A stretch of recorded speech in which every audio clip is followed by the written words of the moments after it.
o ponto de hoje, ele encerra de forma lógica aqueles 4 pontos anteriores que nós já estudamos.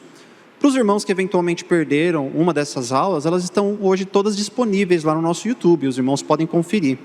Nós iniciamos, como os irmãos bem se lembram, pela depravação total, um termo que é contraposto pela teologia arminiana, uma teologia distinta da nossa, com a depravação parcial, o livre-arbítrio, por assim dizer. Depois estudamos a eleição incondicional, que é contraposta pela eleição condicional. Seguimos depois para a expiação limitada ou definitiva, que é contraposta pela eleição ilimitada. E a nossa última aula foi sobre a graça irresistível, que, como os irmãos já devem imaginar, é contraposta, essa doutrina, pela graça resistível. O que isso significa? Que o cristão pode, em outras palavras, ter a sua participação na salvação. De modo geral, todas essas doutrinas que nós estudamos até agora, elas defendem o quê? Que a salvação é a obra 100% exclusiva de Deus. Já o contraponto a isso diz que essa salvação ela é 50% de Deus, 50% do homem. Há uma divisão de participação, algo que nós chamaríamos de um sinergismo. Na aula de hoje, nós concluiremos com a perseverança dos santos, um tema que é contraposto, então, pelo decair da graça. Em outras palavras, o crente pode perder a sua salvação. É isso que significa o decair da graça. Mas antes de entrarmos na aula e de explicarmos um pouquinho mais o que é a perseverança dos santos e até mesmo aqueles textos que aparentemente dizem que o crente pode cair da graça, vamos fazer uma oração. Querido Deus e amado Pai, nós te louvamos e bendizemos por essa manhã aqui em tua casa, manhã essa a qual nos alimentou espiritualmente, Senhor, manhã essa a qual o Senhor nos proporcionou um momento de adoração, de feira da alma. Somos gratos por isso. Continue falando conosco agora, por meio desta aula, nos ensinando mais da Tua Palavra, para que possamos ter essa certeza cada vez mais viva em nosso coração. Em nome de Jesus que oramos e agradecemos. Amém. O prefácio da aula de hoje, meus irmãos, eu separei aqui o versículo 35 do capítulo 8 de Romanos, que diz: quem nos separará do amor de Cristo? Será a tribulação, angústia, ou perseguição, ou fome, ou nudez, ou perigo, ou espada? Então eu iniciei com uma pergunta que nós teremos a resposta no decorrer desta aula. O que pode nos separar do amor de Deus? Será que alguma coisa pode nos separar? Será que a decisão daquele que foi salvo pode o separar do amor de Deus? Será que tem alguma coisa que o homem possa fazer, ou algo até mesmo externo ao homem que possa o separar do amor de Deus? É isso que nós veremos no decorrer dessa aula. Note, irmãos, esse aqui é um tema um pouco polêmico, e ele é um pouco polêmico porque há porções de textos na Escritura que dão a entender que haja uma possibilidade daquele que, uma vez salvo, perca essa salvação. Há uma porção de textos que, num primeiro momento, a gente tem essa impressão. Mas será mesmo que esses textos estão dizendo isso? É isso que nós iremos analisar ao decorrer desse estudo. Mas antes de analisarmos os textos contrários a essa doutrina, vamos entender o que significa, então, a perseverança dos santos. Eu coloquei para definir o termo, um símbolo de fé da nossa igreja, a Confissão de Fé de Westminster, um documento que todos os irmãos podem ter acesso. Os que Deus aceitou em seu bem-amado, os que Ele chamou eficazmente e santificou pelo seu Espírito, não podem decair do estado de graça, nem total, nem finalmente, mas com toda certeza hão de perseverar nesse estado até o fim e serão eternamente salvos. Eu destaquei aqui, irmãos, 2 trechos. Não podem decair do estado de graça e hão de perseverar nesse estado até o fim. Note que a perseverança dos santos está ligada à sua salvação.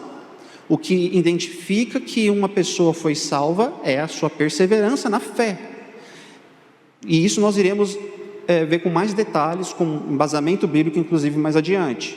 Separei também aqui as palavras de um teólogo chamado Arthur Stone, que diz o seguinte: perseverança dos santos é a total impossibilidade para o eleito de Deus, aquele que foi convencido do seu próprio pecado pelo Espírito Santo e lavado no precioso sangue de Jesus de se perder. Então note, alguém que passou por esse processo de convencimento do Espírito Santo, que foi lavado pelo sangue de Jesus Cristo, tal pessoa não se perde. Nós estamos falando aqui de um grupo específico, do grupo de pessoas que nasceram de novo, que foram convencidas do seu pecado pelo Espírito Santo, foram justificadas, e agora estão no processo de santificação, um processo que se traduz pela sua perseverança na fé. E não se limita apenas a essas duas citações, eu coloquei uma terceira aqui, dos cânones de Dort. Nós tivemos uma aula, ministrada pelo Tiago Fortunato, que está no nosso YouTube, sobre o que foi os cânones de Dort. E lá, eles fizeram uma resposta ao arminianismo. E essa resposta diz o seguinte: o poder de Deus, pela qual Ele confirma e preserva os verdadeiros crentes na graça, é tão grande que isso não pode ser vencido pela carne, mostrando exatamente que agora, aquela pessoa que nasceu de novo, ela tem uma nova natureza. Essa nova natureza, ela é mais forte do que o poder do pecado, do que qualquer outra coisa. Essa nova natureza é o que o faz com que ele persevere e não desista da fé. Daí surge, irmãos, alguns equívocos que inclusive se mantêm até entre nós. Alguns equívocos relacionados a essa doutrina. Por exemplo, um dos equívocos é pensar, por exemplo, meus irmãos, que seja possível o crente ser salvo e viver uma vida de pecado. Por isso que eu destaquei a doutrina da perseverança ou preservação dos santos, já eu vou falar porque eu coloquei esse ou, não ensina que seja possível um crente viver uma vida de pecado. É comum nós ouvirmos o argumento de que quem defende uma vez salvo para sempre, está fazendo um incentivo a uma vida de libertinagem, uma vida de pecado. Mas não é verdade. Pois o ensino bíblico é que uma pessoa transformada por Deus não vive uma vida de pecados, mas tem suas ações transformadas pelo Espírito Santo, que passa a habitar em seu coração e a testificar da justiça de Deus.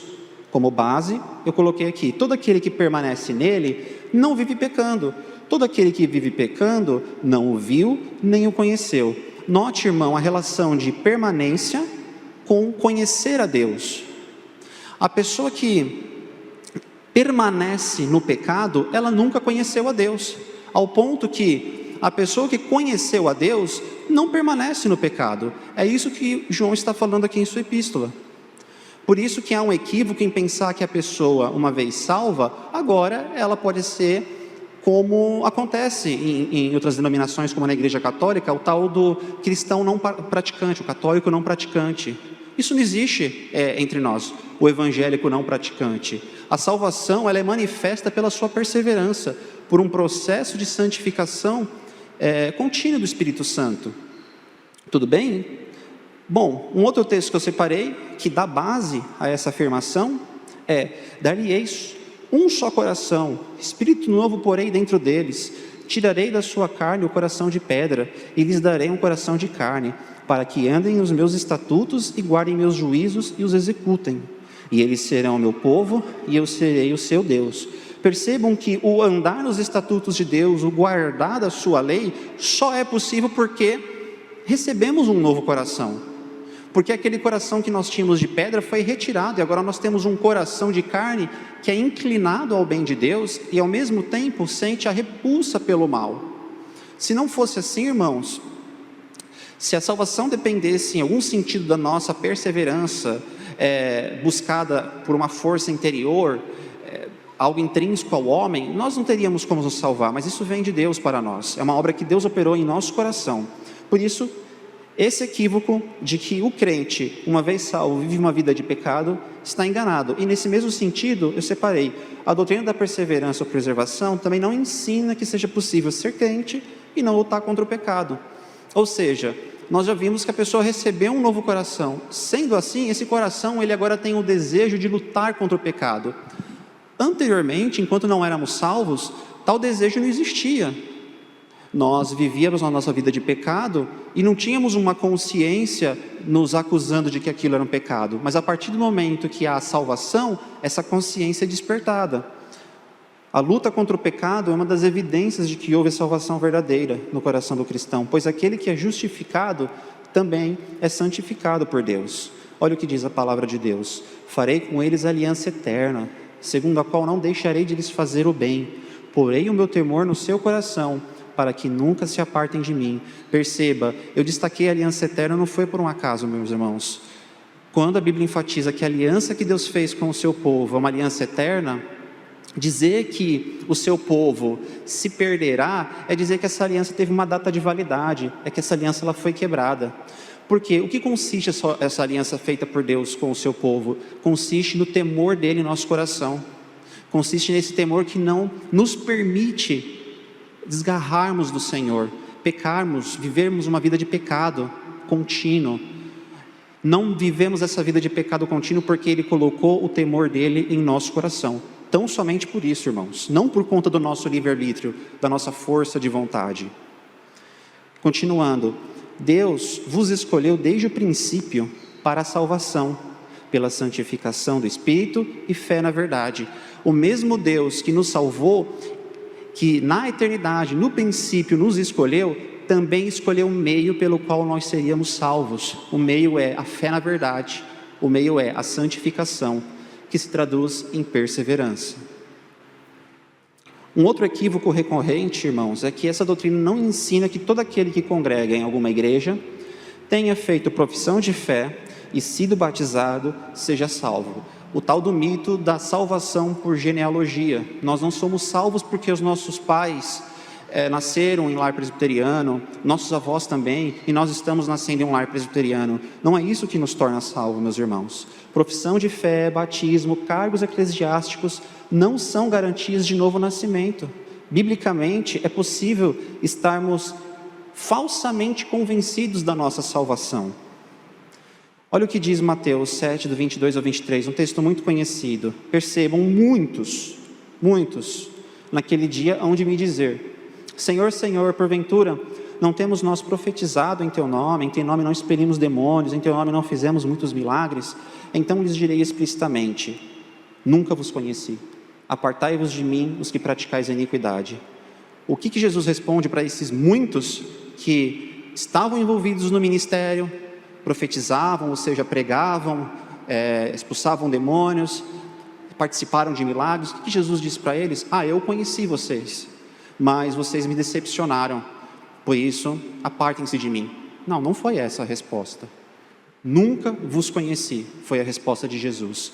O conhecer aqui, meus irmãos, não tem um significado apenas intelectual, cognitivo, mas tem um significado de relacionamento, de envolvimento. Que Jesus está dizendo: nunca tive nenhum tipo de envolvimento salvífico, de relacionamento salvífico contigo. Nunca vos conheci, é nesse sentido. Apartai-vos de mim. Estes que estavam em nosso meio, pregavam o Evangelho, mas nunca nasceram de novo, nunca foram salvos. Não que em algum momento perderam a salvação, não que em algum momento deixaram de ser amados por Deus. Nunca houve esse conhecimento de Deus deles, nunca houve esse relacionamento de Deus com eles.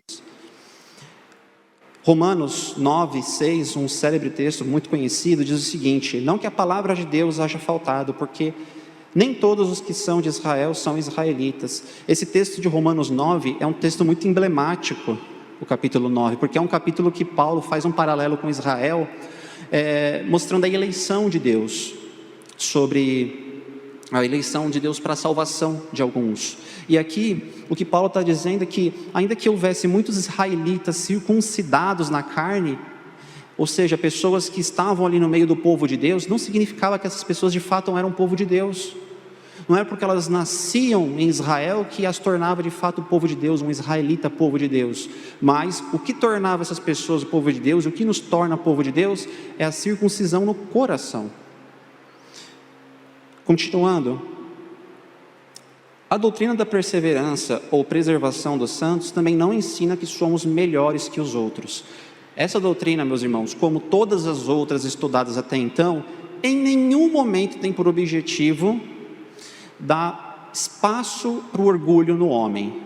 Não há como nós termos esse entendimento e nos orgulharmos de nós mesmos, e sermos vaidosos, arrogantes para com o nosso próximo, pois a salvação é um dom de Deus, uma obra exclusiva da Santíssima Trindade.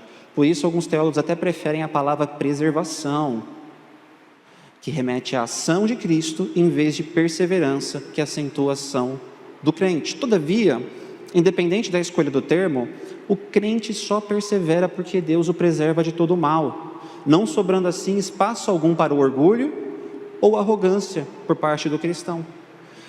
Eu explico então agora o porquê do termo preservação dos santos.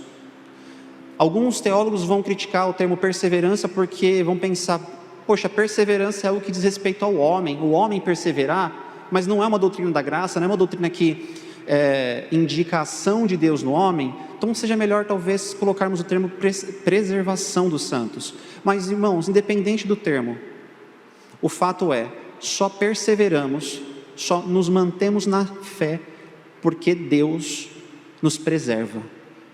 Essa ação da perseverança, ela não abre espaço para um orgulho no nosso coração, para uma vaidade, para uma alta exaltação. Não há espaço.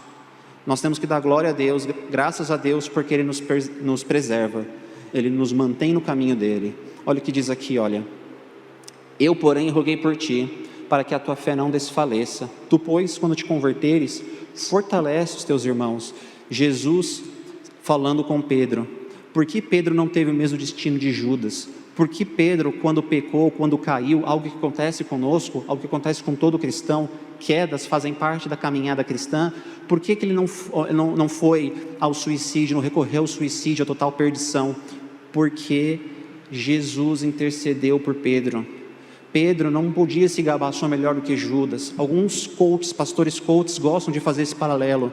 Seja Pedro, não seja Judas, tenha uma postura firme, confie no bem do seu coração, você pode se levantar. Meus irmãos, ainda que a postura de Pedro tenha sido correta, ela só foi correta, ele só se arrependeu, só não recorreu ao suicídio porque Jesus intercedeu por ele, para que a fé de Pedro não desfalecesse. E o mesmo se aplica a nós. Nossa fé não desfalece quando caímos, quando pecamos. Nós conseguimos voltar só porque Jesus nos busca, porque Jesus intercede por nós. Continuando, e por isso estou sofrendo essas coisas, todavia não me envergonho, porque sei que em tenho crido, e estou certo de que Ele é poderoso para guardar o meu depósito até aquele dia. Paulo, aqui é Paulo falando, Paulo estava num momento de perseguição. Para Paulo ter uma vida mais confortável era bem simples, basta negar a Cristo, basta abandonar a Cristo, e a sua vida aqui nessa terra será mais simples, você terá menos perseguição, menos problemas. O Evangelho para Paulo representou muitos problemas nessa terra, mas Paulo diz, eu não me envergonho disso, porque tenho confiança em mim, porque tenho confiança que eu sou forte, que não vou abandonar o Evangelho? Não, porque tenho confiança naquele que é poderoso para guardar o meu depósito até aquele dia. A confiança de Paulo, de não desistir em meio a tanta perseguição, de não negar a fé, estava em Deus, no poder de Deus em guardá-lo, não na força do próprio braço de Paulo, não é uma bondade que ele considerava dele mesmo, no coração dele, que ele poderia se apegar e vencer tudo. Não, estava em Deus. Tudo bem? Pois bem, entramos aqui num segundo momento da nossa aula, que é, o que a Bíblia mostra sobre isso? Primeiro de tudo, a Bíblia mostra que o amor de Deus pelo seu povo é um amor eterno, um amor perene. Nós inclusive temos uma canção no nosso cancioneiro, o hino acho que 88, sobre o amor perene de Deus. Nós cantamos isso em culto. O que significa o amor de Deus ser um amor perene, um amor que não se acaba? Bom, em Jeremias nós temos, de longe se me deixou ver o Senhor, dizendo, com amor eterno eu te amei, por isso com benignidade te atraí. Irmãos, o que foi dito a Jeremias se aplica a nós. Deus nos conheceu e nos amou na eternidade, e no tempo Ele nos atrai, por sua benignidade e por sua bondade. Note, dizer que o crente, aquele que é amado com amor eterno, possa perder a salvação, é o mesmo que afirmar que Deus mentiu. Afinal, que amor eterno é esse que se acaba com o tempo? Fica a pergunta. Ele nos promete um amor eterno, mas de repente algo acontece, Ele deixa de nos amar, nós agora somos apartados para longe, para o inferno, somos deixados de ser amados por Deus? Bom, se isso for verdade, é uma contradição bíblica. Porque em vez disso devemos, irmãos, ter em mente a mesma certeza de Paulo. E aqui está a resposta para a pergunta inicial. Porque eu estou bem certo de que nem a morte, nem a vida, nem os anjos, nem os principados, nem as coisas do presente, nem do porvir, nem os poderes, nem a altura, nem a profundidade, nem qualquer outra coisa poderá nos separar do amor de Deus, que está em Cristo Jesus. Note que o amor de Deus está relacionado à obra de Jesus Cristo. A obra de Jesus Cristo na cruz foi perfeita, e Paulo podia simplesmente falar nada, mas ele faz questão de detalhar uma série de itens que poderiam, para algumas pessoas, ser motivo de separação do amor de Deus para ela. E ele fala nada, não é morte, não é vida, não são anjos, não são demônios, nada pode tirar um cristão do amor de Deus, nada nos separa. Só que eu poderia terminar a aula, mas vamos colocar mais alguns elementos. A Bíblia também nos ensina que Jesus é o bom pastor, que efetivamente cuida das suas ovelhas. Olha o que Jesus disse: eu sou o bom pastor dá a sua vida pelas ovelhas. Aqui nós temos o aspecto pastoral. Jesus Cristo é nosso bom pastor, e Jesus Cristo dá a sua vida pelas suas ovelhas. Esse texto ele foi usado em uma das nossas aulas, irmãos, justamente nas aulas da expiação limitada, mostrando que Jesus morre não por qualquer um, mas a morte de Jesus, ela tem ali um objetivo, um propósito, de salvar suas ovelhas. Olha só, a promessa de salvação e cuidado é exclusiva para as suas ovelhas. Vós não credes porque não sois das minhas ovelhas. As minhas ovelhas ouvem a minha voz, eu as conheço e elas me seguem. Eu lhes dou a vida eterna, jamais perecerão e ninguém as arrebatará da minha mão. Aquilo que o Pai me deu é maior do que tudo. Da mão do Pai ninguém pode arrebatar. Esse texto, irmão, ele é definitivo. Ele mostra a obra de Jesus sendo direcionada às suas ovelhas. E que obra foi essa? O dar a sua vida a elas, para que nenhuma delas pereça. Nenhuma pereça, para que ninguém as arrebate da sua mão. E aqui nós temos o que, irmãos? Olha o que eu separei. Uma dupla proteção, tanto a proteção de Jesus enquanto bom pastor, quanto a proteção do Pai. Ou seja, dizer que uma pessoa ela possa se perder é o mesmo que dizer que Jesus fracassou enquanto pastor e que algo ou alguém conseguiu vencer as mãos do Pai, pois ninguém as arrebata das mãos do meu Pai, é o que Jesus disse. Se alguém arrebatou, se algo arrebatou, algo venceu a mão de Deus. É simples, teoricamente falando, muito simples. Pois bem, continuando, a Bíblia nos mostra que somos filhos de Deus e que Ele jamais desamparará aos seus filhos. Texto para isso: o que vos parece? Se um homem tiver 100 ovelhas e uma delas se extraviar, não deixará ele nos montes as 99, indo procurar que se extraviou? E se porventura a encontrar, em verdade vos digo que maior prazer sentirá por aquela, por causa desta, do que pelas 99 que não se extraviaram. Assim, pois, é a vontade do vosso Pai Celeste, que pereça um só destes pequeninos. O ponto é, o final desse texto é bem enfático, mostrando, não é da vontade de Deus que nenhuma delas pereça. A Bíblia, ela nos mostra que Deus é nosso Pai, o vosso Pai Celeste. Enquanto o Pai, há uma superioridade no amor do nosso Pai Celeste para com os pais da terra. Pensa só, meus irmãos, há muitos bons exemplos, até entre nós, de pais e mães que fazem de tudo pelos seus filhos. Não interessa se o filho ele cometa um erro grave, seja eventualmente até mesmo preso. O pai não abandona, a mãe não abandona. Continua amando, continua visitando, não significa leniência, não significa fazer vista grossa para o erro, mas significa não desamparar, não deixar de amar o filho. Por que então Deus, que é o Pai Celeste, o Pai perfeito, desampararia os seus filhos, deixaria de amar os seus filhos? Pois bem, a ideia de um pai que desampara seus filhos e os lança no inferno não encontra respaldo bíblico, mas o que lemos nas Escrituras e aqui eu separei o Salmo 27:10, porque se meu pai e minha mãe desampararem, o Senhor me acolherá. A Bíblia sendo clara na superioridade desse amor de Deus para com o amor de qualquer pai, de qualquer mãe aqui nessa terra. O amor de Deus é superior nesse sentido. Se um deles se perder, como inicia o Mateus 18, se um deles se extraviar, se desgarrar, eventualmente, como aconteceu com uma dessas ovelhas, o bom pastor vai atrás, o bom pastor a busca. Essa é a promessa que temos, de segurança nele, não de segurança em nosso livre-arbítrio, em nossas escolhas, em nossas próprias vontades, mas de segurança nele, tudo bem? Continuando. Um outro ensino que corrobora a doutrina da perseverança dos santos é o selo que cada crente recebe ao ser salvo. Lembram, irmãos, que eu falei de uma dupla proteção do bom pastor, das mãos do Pai? Agora nós temos uma tripla proteção, por assim dizer. É a Santíssima Trindade inteira. A Santíssima Trindade agora em atuação na proteção, na perseverança dos santos. O Espírito Santo selando os salvos. Note o que diz 2 Coríntios 1:22, o qual também nos selou e nos deu o penhor do Espírito Santo em nosso coração. Irmãos, o que lemos não que o Espírito Santo coloque um selo naqueles que creem em Jesus, mas que Ele mesmo passa a habitar no crente e passa a ser o seu selo. O selo, meus irmãos, tem por objetivo a inviolabilidade e a assegurar que a mercadoria ou a carta chegará ao seu destino final. Se os selos utilizados por nós têm a sua eficiência limitada, o selo utilizado por Deus, que é o próprio Espírito Santo no coração do crente, não tem como ser violado. A qualidade é inviolável, é ilimitada.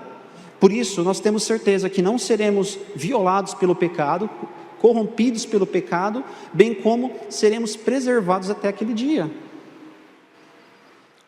Assim como nos escolheu nele antes da fundação do mundo, um texto muito conhecido de Efésios, para sermos santos e irrepreensíveis perante ele. Note que santidade está relacionada à nossa salvação. Fomos eleitos e escolhidos antes da fundação do mundo, na eternidade, para esse propósito, um propósito de santidade.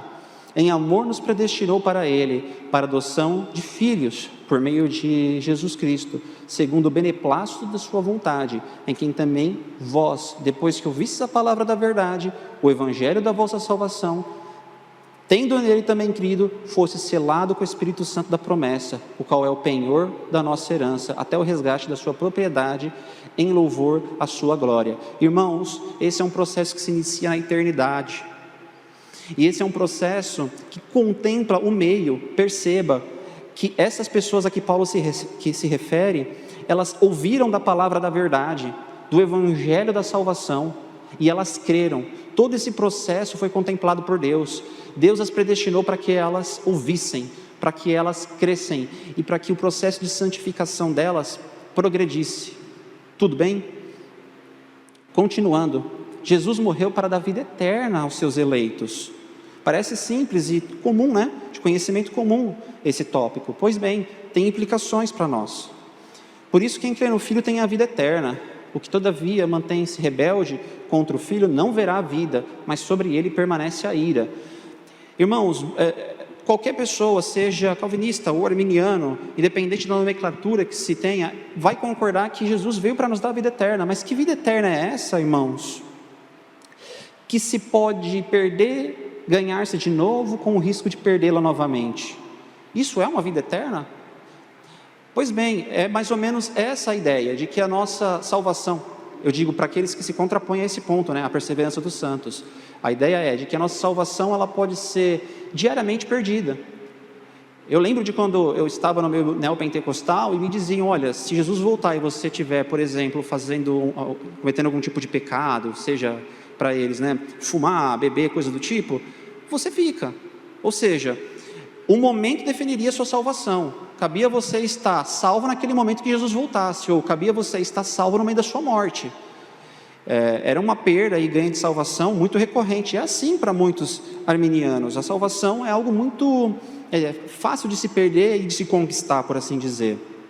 Mas não é isso o ensino bíblico. O que Jesus garante aos que creem em seu nome em verdade eu vos digo, quem ouve a minha palavra e que naquele que me enviou tem a vida eterna e não entra em juízo, mas passou da morte para a vida. É uma obra definitiva, já não entramos mais em juízo, agora passamos da morte para a vida, temos uma nova vida, uma vida que não entra em juízo. Não há julgamento condenatório para um cristão.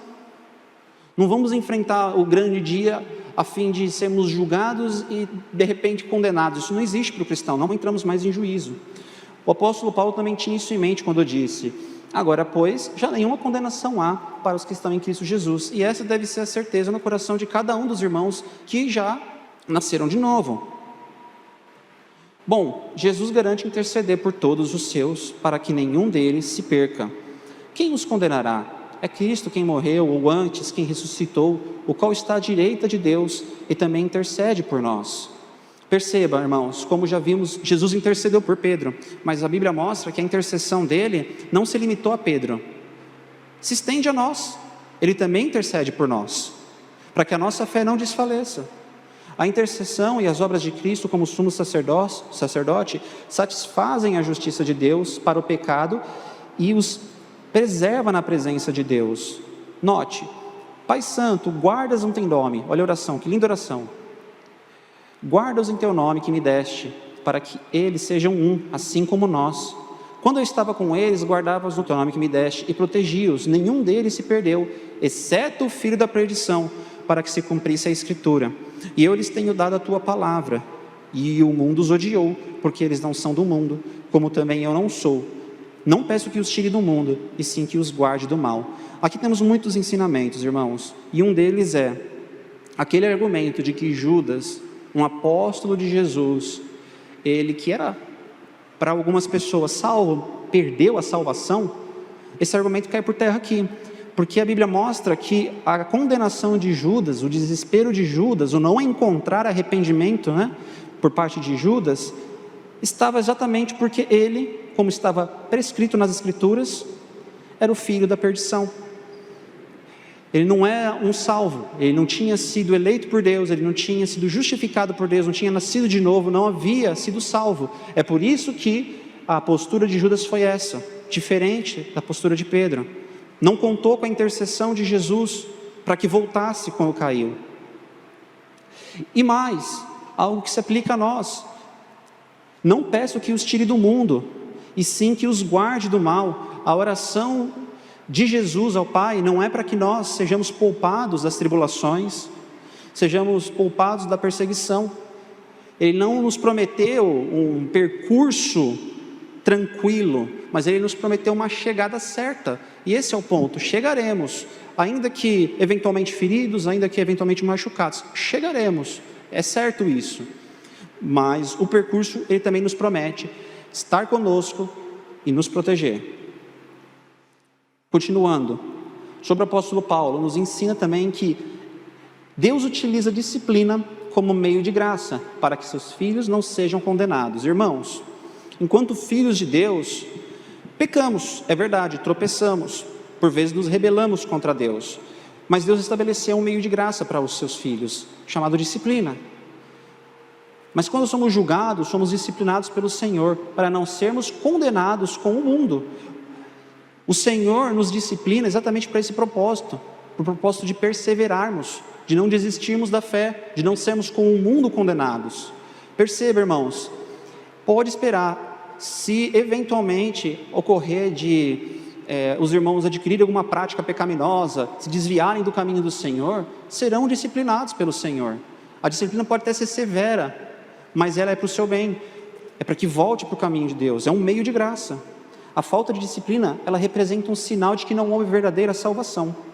Por isso, o Senhor, Ele corrige a quem Ele ama e açoita todo filho a quem recebe. É para a disciplina que perseverais. Deus vos trata como filhos, pois que filho há que o pai não corrija? Mas se estáis sem correção, de que tudo se tem tornado participante, logo sois bastardos e não filhos. Perceba, a pessoa que vive uma vida de pecado, ainda que ela esteja ocupando um cargo de pastor, não interessa, se essa pessoa vive uma vida de pecado e parece tudo bem com ela, na verdade, meus irmãos, há ali uma evidência clara de que essa pessoa não foi adotada como filho de Deus, não passou pelo processo da salvação, pois para os seus filhos o Senhor promete, quando se desviarem, a correção, a disciplina. Concluindo então esse trecho, concluímos que não há salvação onde não há perseverança, e onde há salvação, ali haverá perseverança. Afinal, a perseverança na fé é uma obra de Deus na vida de seus eleitos, e uma evidência de verdadeira conversão. A obra da salvação, ela não é dissociada da santificação. Se não houve santificação, não está havendo perseverança, é um indício, é um sinal de que essa pessoa ainda não se converteu, de que essa pessoa ainda não foi salva. Continuando, estou plenamente certo de que aquele que começou a boa obra em vós, há de completá-la até o dia de Cristo Jesus. Esse texto não poderia faltar. Paulo, depositando a confiança daquele que iniciou, que o justificou, que ele também iria o santificar, que ele também iria o guardar, terminar a boa obra que ele começou na vida dele. Assim é conosco, não somos só num primeiro momento salvos pela graça, Somos o tempo todo salvos pela graça. A salvação, ela não se limita graciosamente apenas à justificação, quando o Senhor ali nos aceita como filho, nos imputa a justiça de Cristo. Não é só nesse momento, mas durante todo o percurso. É graça. É o Senhor nos favorecendo, é o Senhor firmando os nossos passos, é o Senhor nos protegendo. É Ele que termina a boa obra que começou. Não somos nós os encarregados a terminar o que Ele iniciou. Outro ensino que aprendemos é que Deus não prometeu um percurso sem tribulações, como eu havia dito, mas uma garantia de chegada ao destino. Por isso, para o crente, as adversidades e tribulações são meios de o conformar à imagem de Cristo Jesus, para o qual foi predestinado. Sabemos que todas as coisas cooperam para o bem daqueles que amam a Deus, daqueles que são chamados segundo o seu propósito, porque aos que de antemão conheceu, também os predestinou para serem conformes à imagem de seu Filho Jesus. Irmãos, o texto não diz que todas as coisas cooperarão bem, mas para o bem, significando que doenças, perdas familiares, todas as coisas que aparentemente nós julgamos como ruins, elas também contribuem para o nosso bem, no sentido de nos conformar à imagem de Cristo Jesus, imagem essa para a qual nós fomos predestinados. O Senhor nos salvou para que sejamos agora conformados à imagem de seu Filho, a imagem do varão perfeito, e para isso, sofrimentos são utilizados para esse fim, coisas boas também, evidentemente, mas eu destaco aqueles aspectos ruins para que os irmãos entendam que nem sempre coisas ruins significam disciplina do Senhor, nem sempre coisas ruins acontecendo em nossa vida significa que não somos salvos. A ideia de um salvo ter uma vida sossegada, uma vida de rei nessa terra, ela cai por terra quando lemos a biografia dos apóstolos, quando percebemos que os apóstolos tiveram as piores mortes, tiveram uma vida de perseguição, mas quando olhamos para o nosso próprio Mestre Jesus, percebam, irmãos, nessa terra teremos tribulações, teremos perseguições, mas por sermos filhos de Deus, tudo isso coopera para o nosso bem, para um propósito maior, propósito de sermos conformados à imagem de Cristo Jesus. Tudo bem? Agora é a parte que eu antecipo os argumentos contrários. Bom, há uma porção de textos bíblicos que são utilizados para defender a ideia da perda da salvação. Tais textos apresentam o uso de condicionais, indicando aparentemente que o regenerado por Deus possa perder essa graça. Mas será que esses textos realmente contradizem o ensino bíblico da perseverança ou salvação dos santos? Um deles é este: por se multiplicar a iniquidade, o amor se esfriará de quase todos. Aquele, porém, que perseverar até o fim, esse será salvo. É comum arminianos utilizarem esse texto para falar: olha, não significa que você, salvo, agora continuará salvo. Para que você continue salvo, você precisa perseverar. E nós quase concordamos com os arminianos nesse ponto, quase. Concordamos que a perseverança é sinal da salvação, foi o que eu acabei de falar durante todo esse estudo. Porém, quem nos persevera é Deus. Os seus eleitos perseverarão, não deixarão de perseverar. Concordamos que perseverança faz parte, realmente, foi tudo que foi dito até agora, mas dizer que um crente não perseverará, aí que está o problema. Dizer que um crente que foi regenerado por Deus, um crente no qual Deus iniciou a boa obra, ele agora está largado ao seu próprio esforço, à força do seu próprio braço, irmãos, não corresponde à visão bíblica. E inclusive esse texto, pois note, como eu disse, o argumento arminiano é que o salvo possa perder a salvação caso não persevere até o fim. Mas será que é isso que esse texto diz? O próprio texto, no versículo 22, mais adiante, vai dizer: não tivesse aqueles dias sido abreviados, ninguém seria salvo. Jesus falando, um texto escatológico aqui, sobre a grande tribulação. Mas por causa dos eleitos, dos escolhidos, tais dias serão abreviados. Aqui Jesus diz que abrevia os dias da grande tribulação, para que os seus escolhidos não pereçam na fé, para que a fé dos seus escolhidos, o amor dos seus escolhidos não se esfrie. São quase todos que terão o amor esfriado, mas há uma porção que não, há um remanescente que não, e esse remanescente são justamente os escolhidos do Senhor, aqueles que não estão apenas presencialmente em uma congregação religiosa, mas eles estão de fato transformados por Deus, e por esses o Senhor disse que manteria a fé até o final. Bom, diferente da ideia da perda da salvação, o que Jesus fala é que ele, por amor dos seus eleitos, abreviará os dias da grande tribulação, para que a fé dos seus escolhidos persevere até o fim. Um outro texto utilizado para defender a perda da salvação se encontra no Salmo 69, 28.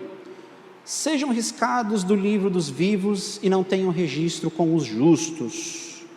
É o argumento de que ter o nome escrito no livro da vida não garanta que aquele crente permanecerá com o nome escrito. Porém, será que o salmista se refere ao mesmo livro mencionado em Apocalipse, o livro com o nome dos Salmos? Porque aqui o salmista está orando para que determinadas pessoas tenham o seu nome riscado, para que os seus inimigos tenham o seu nome riscado do livro da vida. Uma linguagem que nós vemos inclusive Moisés utilizando ela, quando vai orar a Deus, para que Deus poupasse o seu povo. E ele diz: não, Senhor, que risque o meu nome, caso o Senhor não os poupe. Mas será que esse riscar o nome, aqui no Antigo Testamento, é a perda da salvação? Bom, o livro mencionado pelo salmista se refere a todos os seres humanos vivos aqui na terra. Ou seja, ter seu nome riscado significaria ser morto por Deus. Vemos nesse texto de Moisés, em Êxodo 32, do 31 ao 35, que o Senhor responde a Moisés que ele não iria punir todo o povo, mas aquele que pecasse teria o seu nome riscado. E nos versos seguintes o que nós vemos? Vemos a morte daqueles. Ou seja, o livro aqui, irmãos, referido pelo salmista, é uma figura de linguagem, por assim dizer, que se refere ao livro dos que estão vivos nessa terra, a vida física, não a vida espiritual. Aqui o salmista, no Salmo 69, quanto Moisés em Êxodo 32, em momento algum se refere à salvação. É até bom, vamos ler todos este texto? Vamos começar com o Êxodo 32, do 31 ao 35. Êxodo 32, do 31 ao 35. É Moisés orando ao Senhor. Tornou Moisés ao Senhor e disse: ora, o povo cometeu grande pecado, fazendo para si deuses de ouro. Agora, pois, perdoa-lhe o pecado, ou se não, risca-me, peço-te, do livro que escreveste. Então disse o Senhor a Moisés: riscarei do meu livro todo aquele que pecar contra mim. Vai, pois, agora e conduze o povo para onde te disse: eis que o meu anjo irá diante de ti. Porém, no dia da minha visitação, vingarei neles o seu pecado. E aí no verso 35, o significado do riscar do livro. O que o Senhor fez com aqueles que ele riscou? Feriu, pois, o Senhor ao povo, porque fizeram o bezerro que Arão fabricara.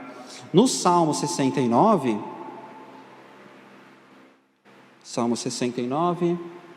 versículos 25 e 28, olha só, 25: fique deserta a sua morada, e não haja quem habite em suas tendas, pois perseguem quem tu feriste, a quem tu feriste, e acrescenta dores àqueles a quem golpeaste. Somos-lhes iniquidade a iniquidade, e não gozem da tua absolvição. Sejam riscados do livro dos vivos, e não tenham registro com os justos.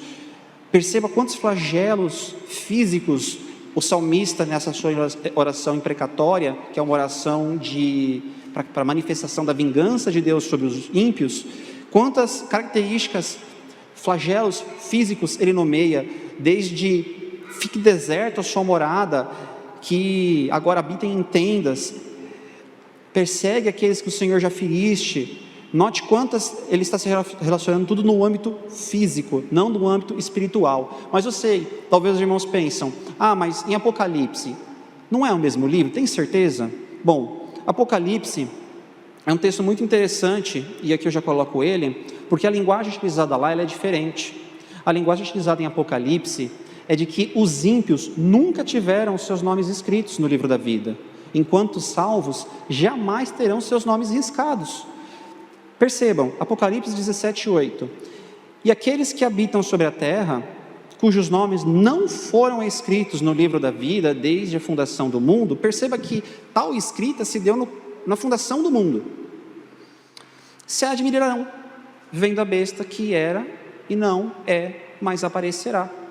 Perceba que Deus não tem uma borracha e um lápis, ele fica toda hora apagando e escrevendo o nome dos salvos. Ganhou a salvação, escreve. Aí perdeu a salvação, apaga com a borracha. Irmãos, essa ideia ela não encontra embasamento bíblico. E é exatamente por isso que quando nós juntamos a linguagem utilizada no Antigo Testamento para o riscar do livro, para com a linguagem do Novo Testamento em Apocalipse, do livro, percebemos que não se trata do mesmo livro. Não estão se tratando do mesmo assunto. Em Apocalipse são os salvos, e quando se trata dos salvos, tal escrita se deu na fundação do mundo.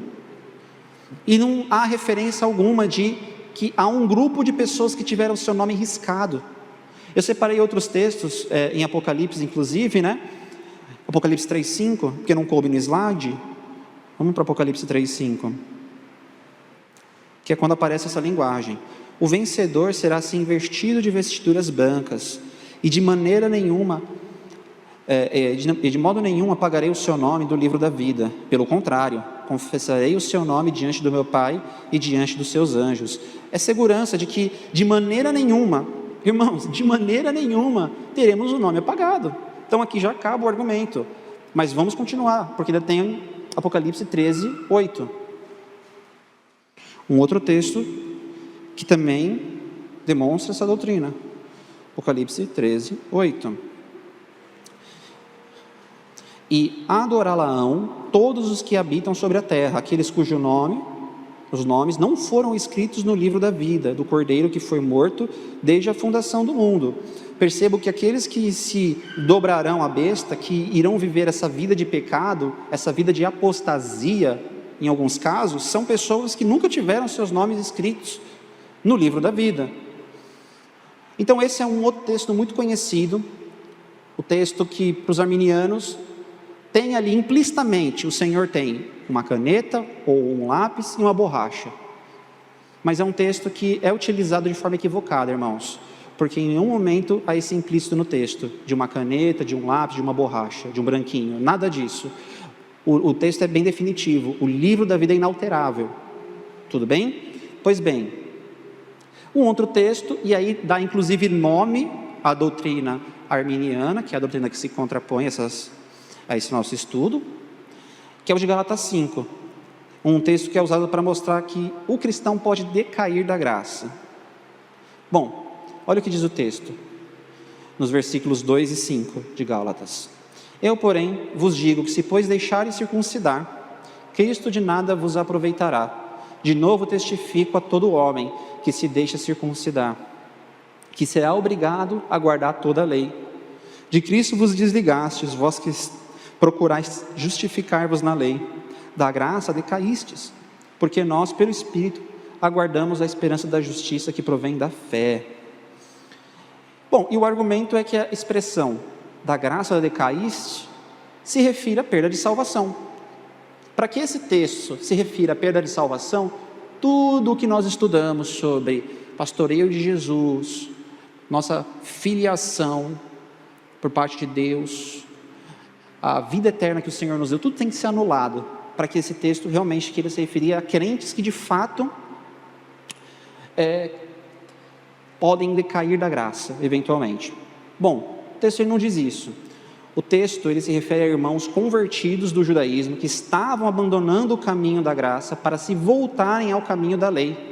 Dessa forma, o cair da graça a que Paulo se refere não representa a perda da salvação, mas uma repreensão aos irmãos que estavam novamente se apoiando nas velhas ordenanças da lei. Sendo assim, essa linguagem é usada por Paulo apenas para apontar uma falsa doutrina. Imagina o seguinte, irmãos, nós que hoje temos o entendimento, os irmãos que têm o entendimento de que Cristo veio, e Cristo veio definitivamente para nos salvar para uma vida de liberdade, não mais para o cumprimento da lei. Só que de repente os irmãos, por ignorância talvez, por falta de conhecimento bíblico, têm ali uma conduta ainda que se apega a uma superstição, como o caso deles, achavam que era necessário que se circuncidasse, ainda que a esperança deles estivesse em Cristo, o que eles estavam fazendo era adicionar elementos do judaísmo.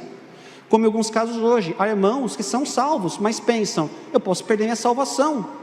Tal pessoa já não vive mais em liberdade, tal pessoa vive em agonia, pensando que a todo tempo ela vai perder a salvação dela. O mesmo poderia ser dito para esse tipo de pessoa, que se apega a algo ligado à lei, a algo ligado a uma confiança em obras. Essa pessoa creu em Jesus, pela graça foi salva, mas agora tem abandonado tal doutrina e começado a abraçar uma doutrina que aparentemente é mais religiosa, que aparentemente é mais piedosa, que Paulo fala, olha, as consequências em tom de repreensão para isso, é vocês viverem uma vida sem liberdade, é vocês decaírem da graça. Mas não está em nenhum momento falando de perda de salvação. Por vezes também, irmãos, somos expostos à mesma coisa, a abraçar algumas crenças, a abraçar certos rituais que não têm embasamento bíblico, seja um jejum em dia de domingo, seja um jejum em dia de Páscoa, algo religioso que quando olhamos para as Escrituras não encontramos base. Aderir a essas coisas, meus irmãos, é deixar de lado as doutrinas da graça e começar a abraçar uma doutrina de obras, uma doutrina que se justifica pela força do braço. É exatamente isso que Paulo está falando para aqueles que estavam querendo se circuncidar, abraçar, adicionar no cristianismo doutrinas do judaísmo, e dar uma repreensão a eles, e não diz que tais pessoas perderiam a salvação. Bom, a ideia de que o Espírito Santo possa ser retirado do crente também é frequentemente usada para apoiar a crença da perda da salvação. E aqui eu já me aproximo do final. A maioria dos textos que fazem referência à retirada do Espírito estão no Antigo Testamento. E em todos esses casos referem-se à capacitação que era operada pelo Espírito Santo. Irmãos, a economia da Trindade, ou seja, a forma como a Trindade se relacionava com o homem no Antigo Testamento, ela muda no Novo. A linguagem do Espírito Santo vindo e se apossando de Saul era uma linguagem de capacitação para que Saul exercesse o reinado. Perceba, tomou Samuel o chifre de azeite e ungiu em meio dos seus irmãos, e daquele dia em diante o Espírito do Senhor se apossou de Davi. Então Samuel levantou e foi para Ramá, tendo se retirado de Saul o Espírito do Senhor, da parte deste um espírito maligno atormentava. Então os servos de Saul lhe disseram: eis que agora um espírito maligno enviado de Deus te atormenta. Perceba que se tratava agora de capacitação para o reinado. Saul deixa de ter a capacitação para governar Israel, e Davi passa a ter essa capacitação pelo apossar do Espírito Santo. E isso é repetido em Êxodo 31, do 2 ao 5, quando se trata de Bezalel. Bezalel foi um homem que o Espírito Santo se apossou dele, entrou nele, para que ele tivesse sabedoria para fazer as obras de arte, os artifícios do tabernáculo do Senhor. No Novo Testamento a linguagem é outra, irmãos. O Espírito Santo já não vem mais para nos capacitar para esse tipo de propósito, ele vem para nos selar, como nós lemos. Eu roguei ao Pai e ele vos dará outro Consolador. Perceba agora o relacionamento em João 14. Eu roguei ao Pai a fim de que esteja para sempre convosco o Espírito da verdade, que o mundo não pode receber, porque não o vê nem o conhece. Vós os conheceis, porque ele habita convosco e estará em vós. Agora é um relacionamento em que o Espírito Santo faz de nós o seu tabernáculo. Agora nós somos o templo do Espírito Santo. Essa é a linguagem do Novo Testamento. Já não é mais uma linguagem de um entra e sai do Espírito Santo. Perdeu a salvação, ele sai de você. Recebeu de volta a salvação, ele volta. Irmãos, olha só o que a Bíblia nos diz aqui em Efésios. Eu gostaria até que os irmãos acompanhassem. É um texto muito significativo, Efésios 4:30. Ela fala o seguinte: e não entristeçais o Espírito de Deus, no qual fostes selados para o dia da redenção. O que se fala para nós não é que podemos retirar o Espírito de nós, mas que o Espírito, ele pode ser entristecido por nós, e a advertência que nós temos é: não entristeçam o Espírito, vocês foram selados. Mas em um momento fala que o entristecer do Espírito vai gerar como consequência a perda da salvação, o abandono do Espírito. Isso não acontece nessa linguagem, em momento algum. Fomos selados para o dia da redenção. Não entristeça o Espírito Santo. Tudo bem? E agora, por fim, o texto mais conhecido utilizado para defender a apostasia do salvo. Há outros ainda, irmão, mas esse aqui é o mais utilizado. É Hebreus 6, do 4 ao 6. Pois bem, é impossível, pois, que aqueles que uma vez foram iluminados, provaram o dom celestial e se tornaram participantes do Espírito Santo, e provaram da boa palavra de Deus os poderes do mundo vindouro e caíram, sim, é impossível outra vez renová-los para arrependimento, visto que de novo estão crucificando para si mesmos o Filho de Deus e expondo-o à ignomínia. Irmãos, esse é um texto muito usado para falar, olha, é possível a pessoa ser salva, porque, note, foram iluminados, provaram do dom celestial, se tornaram participantes do Espírito Santo, tudo isso, e abandonaram. Essas pessoas apostataram. Para essas pessoas, elas tanto perderam a salvação, quanto não há mais esperança de retomar a salvação. Elas perderam por definitivo. Esse é um argumento utilizado. Mas será que esse texto se refere a pessoas que perderam a salvação? Para entendermos se esse texto se refere a esse tipo de pessoas, precisamos nos perguntar o seguinte: essas pessoas são homens e mulheres cristãos que nasceram de novo? Há no texto alguma alusão à regeneração, justificação, novo nascimento? Bom, é possível para alguém experimentar alguma forma de iluminação espiritual, provar bênçãos espirituais, partilhar do Espírito Santo e ainda assim nunca ter conhecido Jesus de modo salvífico? Essa é a pergunta que fica. E aí os irmãos vão se lembrar daquele texto que nós lemos de Mateus, de que muitos dirão aquele dia: Senhor, Senhor, profetizamos em teu nome, realizamos milagres. Esse texto está falando de pessoas que estavam envolvidas com as coisas de Deus, que experimentaram emoções profundas aqui na casa de Deus, que tiveram da revelação da palavra de Deus diante delas, mas ainda assim não se converteram verdadeiramente, não foram salvos, não foram regeneradas. E o texto, nos versículos 7 e 8 de Hebreus, irão descrever que há dois tipos de solos. Nós vamos ler que é melhor. Porque a terra que absorve a chuva, que frequentemente cai sobre ela e produz erva útil para aqueles por quem é também cultivada, recebe bênção da parte de Deus. Mas se produz espinhos e abrolhos, é rejeitada, e perto está da maldição, e o seu fim é ser queimada. Os irmãos vão se lembrar de Mateus 13, a parábola do semeador. A culpa não estava na semente nem no semeador, a culpa estava no solo. E aqui nós temos dois tipos de respostas: pessoas que recebem ali bênçãos e oportunidades espirituais. Tal pessoa, ela vai então produzir uma vegetação abundante, enquanto que o outro é estéril, sem vida e assim condenado. Finalmente, o que fica claro no texto é que em nenhum momento o autor se referia a alguém que fora regenerado e apostatou, mas de pessoas que estavam ali, receberam da semente, mas a resposta que deram não foi a resposta de uma árvore que cresceu e multiplicou frutos, mas algo totalmente diferente disso. Pois bem, a conclusão então do nosso estudo: como vimos ao longo desse estudo, a obra da salvação é do começo ao fim realizada por Deus. Embora os regenerados possam mostrar-se relapsos e caírem em pecado, quando isso ocorre, se opõe à sua nova natureza, e o Espírito Santo os convence do seu pecado, e os compele a arrepender-se e a serem restaurados à sua condição de justificados. Destaque, irmãos, quando o cristão, ele eventualmente abraça ali, por algum momento, uma prática pecaminosa, ele está indo contra a sua nova natureza. Ele está indo contra a sua nova natureza. Isso significa dizer que a consciência dele o acusa, que o Espírito Santo o trará de volta em algum momento.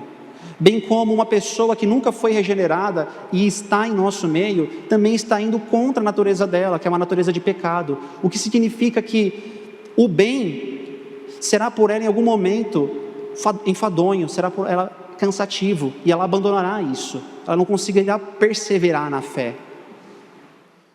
Aqui se trata de novas naturezas, irmãos, contra a velha natureza. Pois bem, é verdade que existe uma porção de textos que advertem sobre o abandono da fé, apostasia e os perigos de não perseverar em Cristo até o fim. Mas como vimos, Deus protege os seus filhos da apostasia e os capacita a perseverarem até o fim.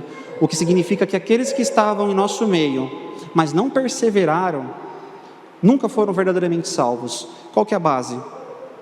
É um texto que diz praticamente as mesmas palavras: eles saíram do nosso meio, entretanto não eram dos nossos, porque se tivessem sido dos nossos, teriam permanecido conosco. Todavia, eles se foram para que ficasse manifesto que nenhum deles era dos nossos. Novamente João falando da apostasia. Tal apostasia acontece porque eles nunca verdadeiramente nasceram de novo, nunca verdadeiramente foram filhos de Deus. Pois se tivessem sido filhos de Deus, se em algum momento eles tivessem se convertido, eles teriam permanecido, eles teriam prevalecido na fé. Irmãos, essa foi a aula de hoje. Concluímos aqui os 5 pontos do calvinismo, ou esse conjunto de 5 pontos das doutrinas da graça. Eu gostaria de saber se os irmãos ficaram com alguma dúvida ou se os irmãos têm alguma contribuição para fazer. Tudo bem. Então vamos fazer uma oração encerrando? Santo Deus e amado Pai, nós te louvamos e bendizemos por esse dia, por essa aula ministrada. Te damos graça, meu Deus, porque aprendemos mais da Tua Palavra, da segurança que temos em Cristo Jesus. Aprendemos, meu Deus, que somos salvos e preservados pelo Senhor do começo ao fim. E te pedimos, ó Deus, que essa palavra fique em nosso coração, que a certeza da salvação desperte em nós o contrário da leviandade, desperte em nós o temor, desperte em nós o respeito à Tua lei, e que o Teu Espírito, meu Pai, em nosso ser, nos ajude a desenvolver o fruto do Espírito Santo e a mortificar a cada dia a obra da nossa carne. Em nome de Jesus que oramos e agradecemos. Amém.